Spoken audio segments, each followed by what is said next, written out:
জন্য খানায় কাবার সামনে যখন এসেছে, তাকায়া দেখে আল্লাহর নবী এত সুন্দর, যার চেহারার আলোতে কাবা ঘরের দেওয়াল আলোকিত হয়ে গেছে। না, এমন সুন্দর চেহারার লোক কোনোদিন পাগল হতে পারে না। আবার কি করে এত সুন্দর পড়া তো জিন্দেগিতে কোনোদিন শুনি নাই।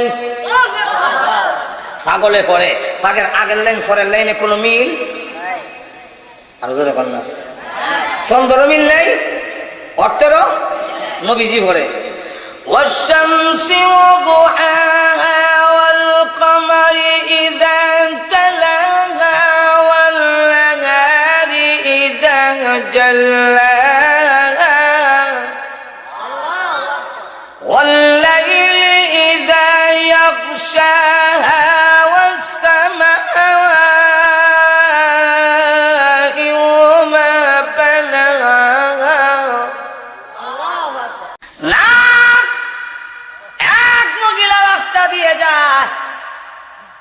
যুবক আসতেছে মরহমি, শত শত মাইলের ভিতরে বাড়িঘর নাই, মহিলা তরতর করে কাঁদতেছে, এই যুবক তো এখন আমার ইজ্জত নষ্ট করে ফেলবে।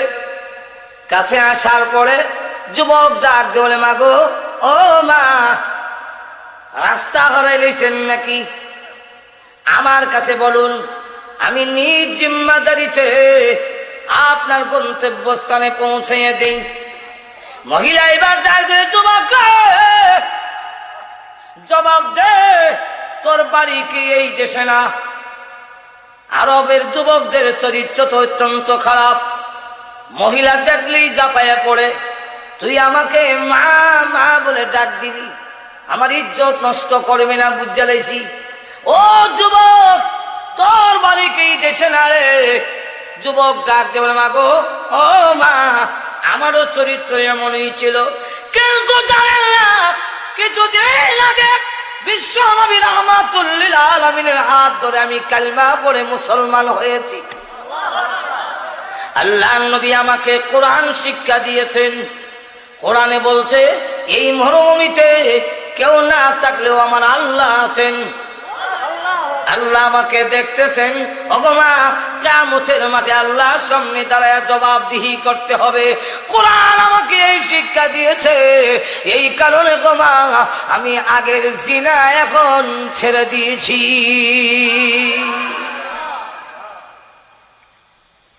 খলিফাতুল মুসলিমিন হযরত ওমর একটা পাহাড়ের কাছে গেলে, গিয়া দেখে একটা নিগ্রু ছেলে, হাফসি ছেলে, ছাগল বকরি রাখালি করে।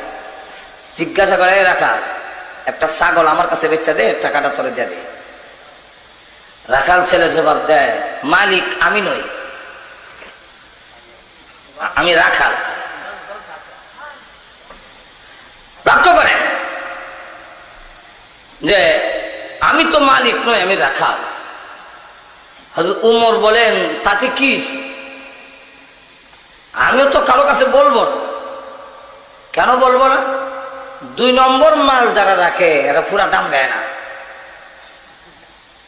ঘুমাই গেছেন?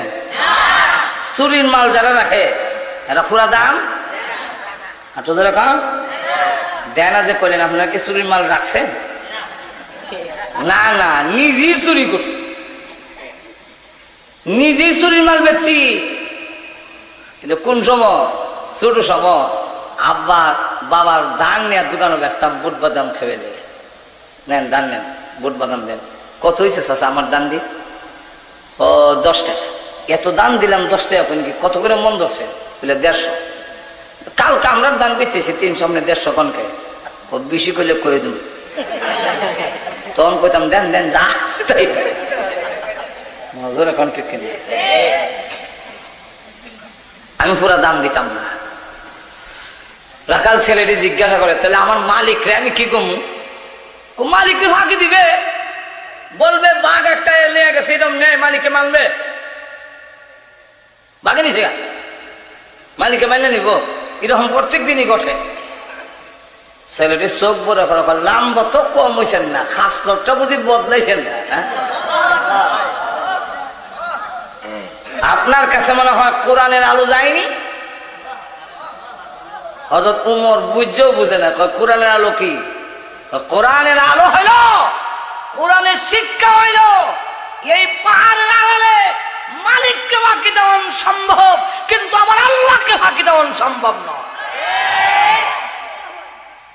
কিয়ামতের মাঠে আল্লাহর সামনে জবাব দিতে হবে। হযরত উমর বলেন, তুই আমারে চিনছ?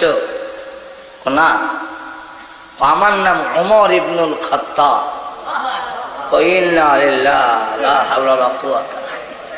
এখন তো আমার নির্ঘাত মরণ। আমিরুল মুমিনিন যে উমর আপনি বলে, হ্যাঁ আমি চিনি না। মনে করতেছে যে জঘন্য কথা কইছে। এখন তো আমার এই বেটা, যে বেটার নাম উঠলে শয়তান পর্যন্ত রাস্তা দেওয়া যায় না। হযরত উমর বলে, না ওরে রাখাল, আমি তোকে পরিচয় দিতাম না, কিন্তু তোর ব্যবহারে এমন আনন্দে মনটা পড়ে গেছে রে, আমার পরিচয় লুকায়া রাখতে পারলাম না। তোর ব্যবহারে আমার মনটা আনন্দে পড়ে গেছে। আমার দেশের রাখালের কাছেও যখন কোরআনের আলো পৌঁছে গেছে, আল্লাহর কসম আর পুলিশ লাগবে না, আর আর্মি বিডিআর লাগবে না, আমার দেশের রাখালও আর চুরি করবে না। আল্লাহ তার নবীকে, বিশ্ব নবীকে এমন একটি বর্বর অসভ্য যুগে পাঠাইলেন। পাঠাইয়া আল্লাহ কিন্তু প্রথমেই নবীকে এই কথা বলে দিলেন না যে আপনি বলে দিয়েন আমি নবী। নবী কিন্তু আত্মিক নবী। আমাদের নবী বলেন, কুনতু নাবিয়ান ওয়া কানা আদামু বাইনাল মাই ওয়াত তিন। আদম যেই সময় বেকার পানির মাঝখানে ছিল, আমি মুহাম্মদ তখনও নবী ছিলাম। আল্লাহ নবী বলেন, আউয়ালু মা খালাকাল্লাহু নূরি, আউয়ালু মা খালাকাল্লাহু রূহি। আল্লাহ নবী বলেন, সর্বপ্রথম আল্লাহ যা সৃষ্টি করেছেন তা হলো আমার রূহ মুবারক। সর্বপ্রথম আল্লাহ আমার রূহ বানাইলেন, পাঠাইছেন সকল নবীর শেষে, আর বানাইছেন সকল নবী আরো দেখেন। এখন লক্ষ্য করুন, আল্লাহ রাব্বুল আলামিন বলেন, নবী গো আপনি কিন্তু বলবেন না, আমি আপনাকে সকলের সামনে প্রমাণ করে দিব। অপরদিকে নবীজি দুনিয়াতে আসার সাথে সাথে সকলের সামনে প্রমাণ করে দিলেন, এই ছেলে সাধারণ ছেলে নয়, তার বুজুর্গি, তার মর্যাদা, তার সম্মান সকলের সামনে আল্লাহ তুলে ধরলেন। বলবো কিছু? না অসুবিধা হইতেছে? আমার লক্ষ্য করে দেখুন, আল্লাহ নবীকে যখন দুনিয়াতে আল্লাহ পাঠাইলেন, যখন নবীজি সুবে সাদেকের সময় দুনিয়াতে আসলেন, আমরা অনেক সময় গজল গাই, গজল দিয়া আল্লাহ নবীর শান মর্যাদা তুলে ধরা যায় না। একটু জোরে কম। আল্লাহ নবীর শান মর্যাদা গজলের মাধ্যমে তুলে ধরা একটু জোরে কম না যায়, যায় না। কেন যায় না? গজল উল্টা পাল্টা।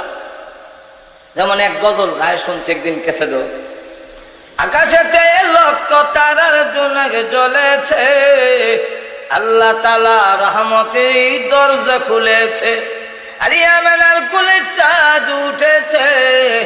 আকাশেতে লক্ষ তারা, আসমানও তারা জ্বলছে, নবীর কিতা হইছে, তারা তো এখনো আছে। আবার কয় কিতাব খুলে দেখুন, মানে আপনারা দেখতেন, আমি দেখতাম না, কারণ আমি কিতাব পড়লে না দেখতাম। এখন আমি গিয়ে কিতাব খুললাম, মাওয়াহিবুল লুদুনিয়া, খুললে গিয়ে দেখি গজলের উল্টা। উল্টা কি? আল্লাহ বলেন, আমার ছেলে যেদিন দুনিয়াতে এসেছে, এদিন তাকায় দেখি একটা দুইটা নয়, অসংখ্য অগণিত তারকা আসমানে নয়, আমার ঘরের এত কাছে এসেছে, আমি ইচ্ছা করলে তারকাগুলো হাত দিয়ে ধরতে পারতাম। এটা দিয়ে আল্লাহ প্রমাণ করে দিলেন যে বিশ্ব নবীর দুনিয়াতে আসার সময় তারকা নবীর ঘরের কাছে আসে, কারো জন্মের সময় তারা ঘরের কাছে আসে না। আমরাও বুঝতে পারলেন এই ছেলে সাধারণ ছেলে না, শুধু তা না, নবীজির চাচা আব্বাস রাদিয়াল্লাহু আনহু উনি বলেন আমি দৌড়ে গেলাম, দৌড়ে গিয়ে দেখতে গেলাম, দেখতে গিয়া দেখি আকাশের চন্দ্ররা ঘরের এত কাছে। হতবাক, একবার মুহাম্মদ সাল্লাল্লাহু আলাইহি ওয়াসাল্লামের দিকে তাকায়, চন্দ্রের দিকে তাকায় দেখি উনিও চন্দ্রের দিকে তাকায় মুচকি হাসে। উনার মাথা মুবারক ডাইনি বামে নাড়াইলে আকাশের চাঁদ ডাইনি বামে নাড়ে। কন না, হায় হায়, এই কথা কারে বলবো, কে জবাব দিবে? যেদিন আমি মুসলমান হইলাম ডাইরেক্ট বিশ্ব নবীরে জিগাইলাম, আবার ওই আকাশের চাঁদ আপনি যেদিন দুনিয়াতে এসেছিলেন এত কাছে কেন এসেছিল? আপনিও তাকাইয়া মুসকে মুসকে আসছিলেন, আপনার মাথা মোবারক ডাইনে বামে নড়াইলে আকাশের চাঁদ ডাইনে বামে নড়লা কেন? যা দেখেছিলেন ঠিক দেখেছিলেন, ওই আকাশের চাঁদ এসেছিল আমি বিশ্ব নবীকে আনন্দ দেওয়ার জন্যে। কিসের আনন্দ? ও যতটা বাচ্চা পৃথিবীতে আসে প্রত্যেকটাই কানতে কানতে আসে, আমি যেন না কান্দি। আল্লাহ আকাশের চাঁদ দিয়ে আমাকে আনন্দ দিয়েছেন, কান্দেন কথা বুঝেন? আব্দুল মুত্তালিব বলেন আমি খানায় কাবা তোয়াফ করতেছি, হঠাৎ করে দেখি কাবা ঘরের দেওয়াল কথা বলে,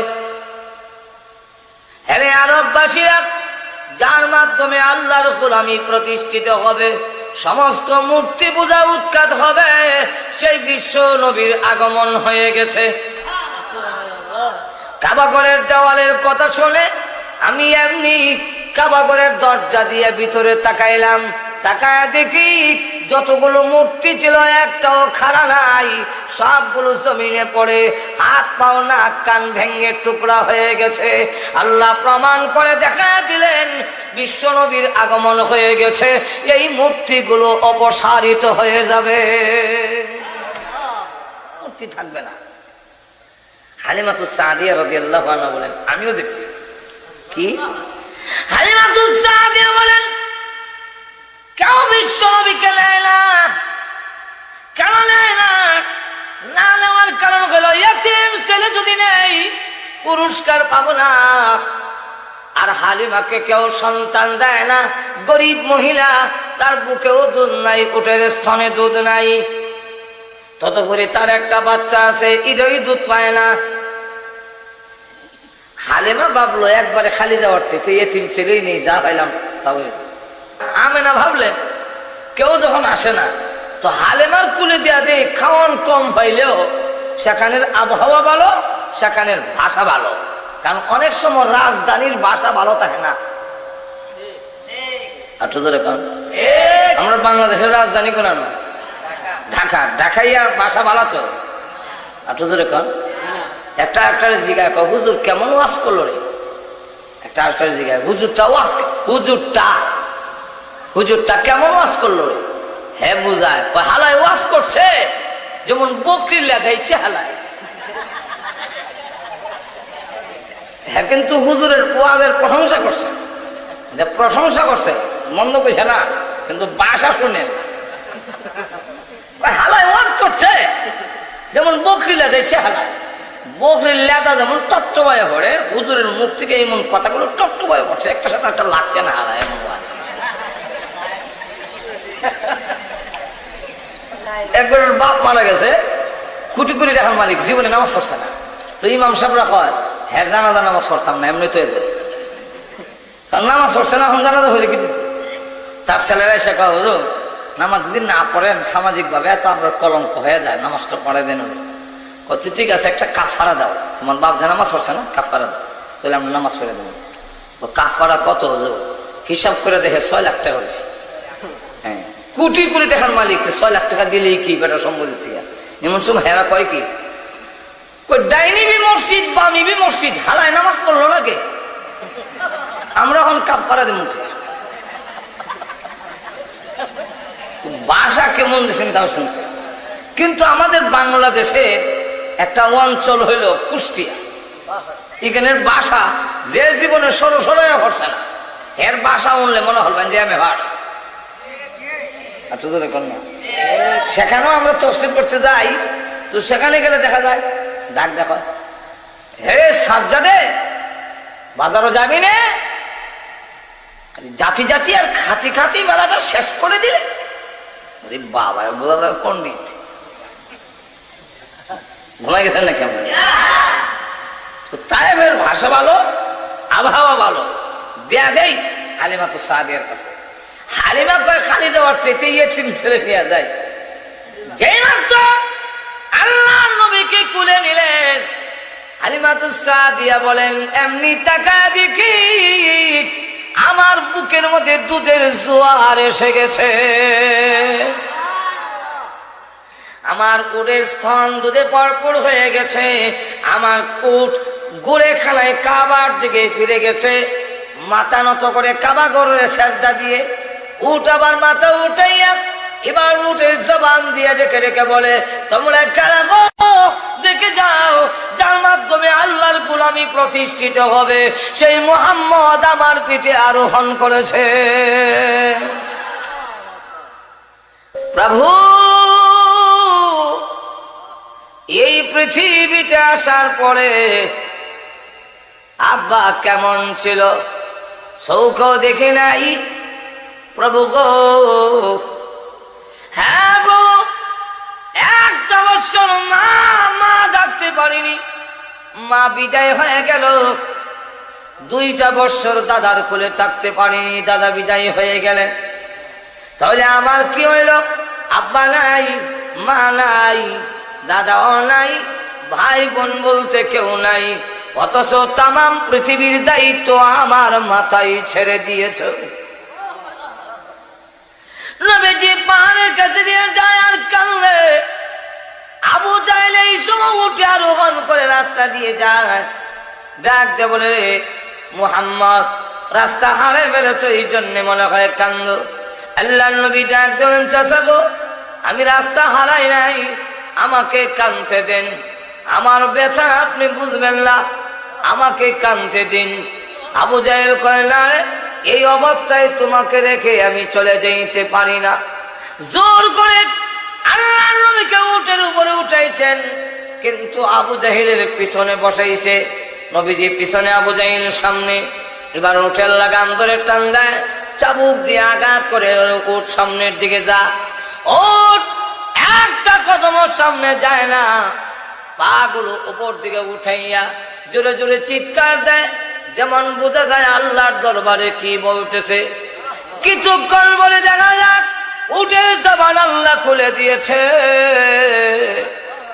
উট ডাক দে বলে, আবু জাহেল রে, মুহাম্মদকে পিছনে বসাইয়া তোর মতো আবু জাহেল যদি আগে বসবি আমাকে মারতে পারস। উটের লাগাম ধরে যতই তুমি টানো, যতই তুমি আমাকে চাবুর আঘাত করো, আল্লাহর কসম করে বলি আমার জীবন চলে গেল, এই বেয়াদবি বরদাস্ত করব না। মুহাম্মদকে সামনে না আনলে একটা কদমও সামনের দিকে বাড়বো না। আবু জাহেল এমন দৃশ্য তো জীবনে কোনোদিন দেখছি না। বাধ্য হইয়া রাসূলকে সামনে আনছে, আনার পরে এবার উটের লাগাম ধরে টান দিতেই উট এত স্পিডে যায়, সামনে টিলা হলেন লাভ দিয়ে হরে। এবার বারবার লাগাম টানে, আস্তে যা আস্তে যা। উট আবার ডাক ধরে, আবু জাহেল লাগাম টানে লাভ নাই, জীবনে কোনোদিন কল্পনাও করি নাই এ বিশ্বনবী মুহাম্মদ সাল্লাল্লাহু আলাইহি ওয়াসাল্লাম আমার পিঠে আরোহণ করবে, এটা জীবনে কোনোদিন কল্পনাও করি নাই। ভাগ্য গুণে পেয়েছি রে, আমি এখন এই অবস্থায় এত আনন্দিত হয়েছি, পরব না মরব আমার নিজের খবর নাই, লাগাম টেনে লাভ নাই। আবু জাহেল এবার আব্দুল মুত্তালিবের সামনে, বাড়ির সামনে গিয়া ডাক দিয়া কয়, ও আব্দুল মুত্তালিবের আওলাদরা, এই ছেলের হেফাজত করো, অদূর ভবিষ্যতে এই ছেলে আমাদের গর্ব, আমাদের অহংকার হবে। সকলের সামনে আল্লাহ রাসূলের বুজুর্গি তুলে ধরলেন। 2 নম্বর হইল 40টি বৎসর পর্যন্ত লুকায় রাখলেন, প্রকাশ হতে দিলেন না। কেন? যতক্ষণ পর্যন্ত তার ব্যবহার, আখলাক, মর্জি, মিজাজ এগুলোর মাধ্যমে মানুষের কাছে আমি যদি গ্রহণযোগ্য না হই, আর আমি কথা বললে সমাজের লোকেরা সহজে গ্রহণ করে না, বা আপনারই বিশ্বাস করি না, আর আপনার কথা বিশ্বাস করেন করছি আরো জোরে কম। আমরা তো অনেক সময় হঠাৎ করে কাউকে দেখলে বিশ্বাস করে ফেলি, খালি নাম পাঞ্জাবি আর রুমাল দেখছে, দেখতে কয় ওইছে ওইছে হুজুর ওয়াজ করেন। একবার বেলে গেছিল হজে, তা আগে তো জাহাজ যাইত, চিটাগাং থেকে জাহাজ উঠা গেছে, আবার হজ করে আইছে। তো হজ থেকে আইসে সময় লাম্বা পাঞ্জাবি আর রুমাল লইছে, হাজির সাহেব তো হইলে লাম্বা পাঞ্জাবি লই আইয়ে আর রুমাল লই আইছে। তো ভাবলো চিটাগাং যখন আমার মাওয়ের বাড়ি, একটু দেখা করে যায়। গেছে বলে মাওই কয়, বেড়া পুত্রা বেড়া ওয়াজ করো না। মাওই গো আমি তো ওয়াজ জানি না, আমি হজ করে আইছি। মাওই কত বেড়া কিছুদিন আগে আমরা এখানে ওয়াজ হয়েছি, লাম্বা পাঞ্জাবি আর রুমাল লেগে গেছে, এইবার হলে তুমি হঠাৎ না গে। মাওই মনে করছে মোল্লা মহান যে রুমাল হইলেও আজ। এখন মাওইদের বুঝে তার না, মাওই করছে কি এলাকার মহল্লার মহিলারা রেখাই না গর্ব করে নিয়েছে, আমার পুত্র আইসে ওয়াজ কর। এখন করছে নি বিপদ, এখন বেটা ঠান শুরু করছে। কোরআন হাদিস জানে না তো, এমনি কানো হাত দেওয়া হয়। মাওই গো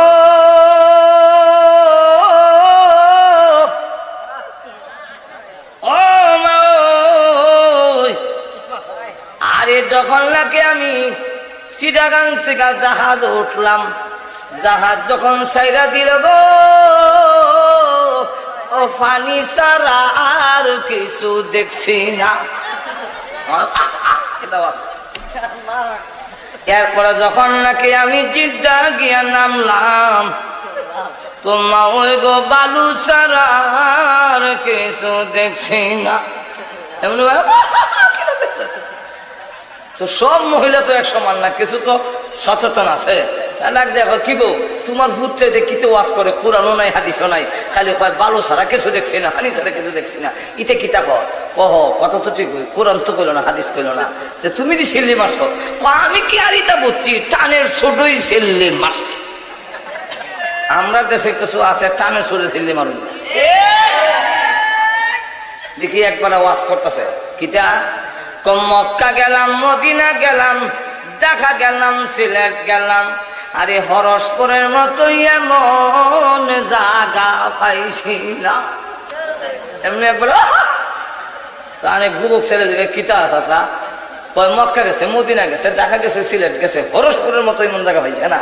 তো হরসপুরের জায়গাটা কি মক্কা মদিনার থেকে সুন্দর হইব? না না, মক্কা মদিনাই সুন্দর। মক্কা মদিনার থেকে ফজিলত বেশি হইব? বলে না না, মক্কা মদিনার ফজিলত বেশি। তা আপনি যে সিল্লি মারলেন, ও বাবা রে আমি তা বুঝছি না, টানের শুধুই সিল্লি মারছে। এখন ঠিক কিনা এমন দেখলে যে হঠাৎ করে দেখকেই বিশ্বাস করলে যে বিপদে পড়ার সম্ভাবনা আছে। আর একটা কিচ্ছা হইতাম না আপনাদের সামনে। একবার সৌদি আরব থেকে আইসে, হ্যাঁ লাম্বার পাঞ্জাবি আর রুমাল দেখছে না, সৌদি আরব থেকে আইয়া হইলে এমনি দেয় দিয়া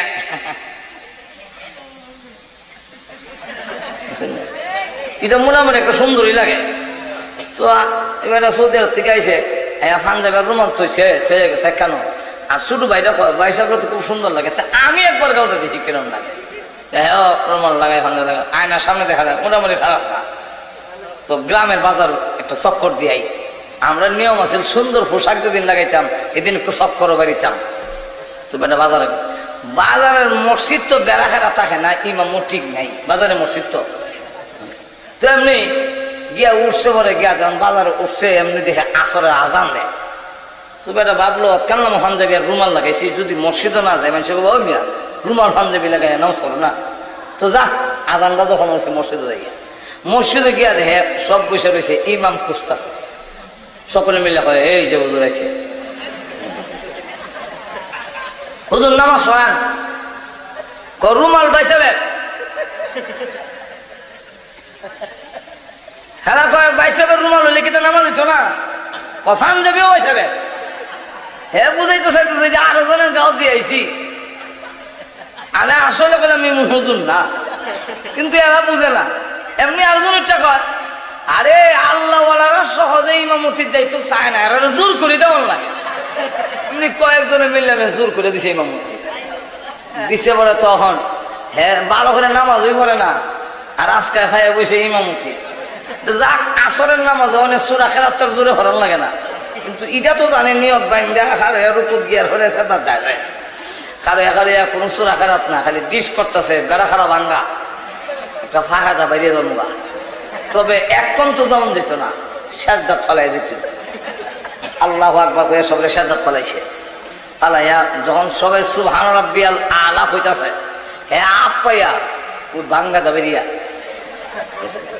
এক বট গাছ হইতে বলিস ও সব গেলে জানো।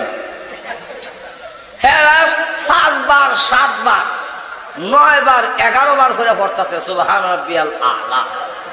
সেজদা থেকে কয় যেমন পাঞ্জাবি এমন সেজদা, আল্লাহওয়ালারা সেজদা লাম্বইও। আমাদের দেশের মুসল্লিরা আবার অনেক আছে বেশি লম্বা সেজদা হইলে কে লাল গিরে দেখে যায় কিতাও এক বলে কে লাল গিরে দেখে ইমাম নাই। এমনি আবার সেজদা গিয়া কয় কিয়ামত হইতে পারে, সেজদা শেষ হইতো না বলে খেলে ইমাম নাই। এমনি এবার ওর কুচ্চা ডাক দেখো কয় মুসল্লি ভাইরা উঠো থাকতা ইমাম নাই। সকলেই তো খুব রাগ গুসালে উঠছে। হ্যাঁ কামড়া করলো গীতা তালাশ করো হয়ে বেড়ে গেছে, তালাশ করে করতে করতে আটকা দেয় বট গাছে যাই বেড়া বোয়া লামাই আনছে। আইনা কয় ইমন কাম করলা খেলে আমরা সাদাত ফালা এগেরা খেলে বলে সাদাত ফালা এক গেলাম খেলে তোমরা ইমাম বানাইলা কেন? এই পাঞ্জাবি আর রুমাল দেখতো ইমামতি আমি হারম কিনে এটা জানতাম না, তোমরা যাচাই বাছাই ছাড়া ইমামতি দিলা কেন? তো আমরা এমন যাচাই বাছাই ছাড়া গিয়া মুড়ি দই, যাচাই বাছাই ছাড়া গিয়া পিসাব ধরে লাই, আসলো পীর কিনা, লেবাস ঠিক আছে কিনা, সূরা কেরাত জানা কিনা, ঈমান আকীদা ঠিক আছে কিনা, যাচাই বাছাই না করলে ঈমান আমল ধ্বংস হন ছাড়া উপায় নাই। আল্লাহর নবীকে 40টি বছর যাচাই বাছাই করছে মক্কা। আল্লাহু আকবার। তার আমানতদারি 40 বছরের ভিতরে কোন কাফেরও বলতে পারে না বিশ্ব নবীর চরিত্রের মধ্যে কোন কলঙ্কের দাগ নাই। যেরকম ঠিক কিনা? আল্লাহ নবী জীবনে 40টি বছরের ভিতরে একটি মিথ্যা কথা বলেছেন বলে কোন কাফের প্রমাণ দিতে পারবে না। যেরকম ঠিক কিনা? আল্লাহ নবী বিশ্ব নবী রাহমাতুল লিল আলামিনের ব্যবহার, তার কথার দ্বারা কেউ কষ্ট পায়নি। তার আমানতদারি, তার বিশ্বস্ততা, তার সততা, তার আত্মীয়তার হক নষ্ট না করা, জীবনে কোনোদিন মানুষকে কোনো অবস্থায় তাকে গালি না দেওয়া, এবং আল্লাহ নবী কোনোদিন ওয়াদা ভঙ্গ করা। 40টি বছরের ভিতরে যাচাই বাছাই করার পরে কাফেরর জবান দিয়ে বের হয়ে এসেছে আল আমিন, তিনি বিশ্বস্ত, তিনি সাদেক, তিনি সত্যবাদী। যেরকম ঠিক এই সবগুলো মিলানোর পরে আল্লাহ এবার বলেন আপনি দাওয়াত দেন, বলেন আমি নবী হইছি। আল্লাহ যেরকম ঠিক কিনা? আমি নবী হইছি এই কথাটা বলেন। রাসূল দাওয়াতের কাজ শুরু করলে সাধারণ লোকদের মধ্যে একটা বিপ্লব শুরু হয়ে গেছে। যেরকম ঠিক কিনা? 3 শ্রেণীর লোকেরা রাসূলকে মেনে নিতে পারল না। কয় শ্রেণী? আর যেরকম 3 শ্রেণী। এক শ্রেণীর লোক হইল যারা ওই সময় অবৈধ নেতৃত্ব দিত, যাকে মনে চায় থামাইলায় মারির নিচে, যার জায়গা মনে চায় দখল করে ফেলে, যাকে ইচ্ছা গুম করে ফেলে, এমন অবৈধ নেতৃত্ব যারা দিত তারা রাসূলকে বরদাস্ত করতে পারে নাই। এই শ্রেণীর এক শ্রেণীর লোক আজও আলেম ওলামা, মোল্লা মুন্সি ইসলাম বরদাস্ত করতে পারে না। 2 নম্বর আরেক শ্রেণীর লোক হইল যারা সুদে, ঘুষে, হাউজি, বাম্পার, জোয়া, লটারি,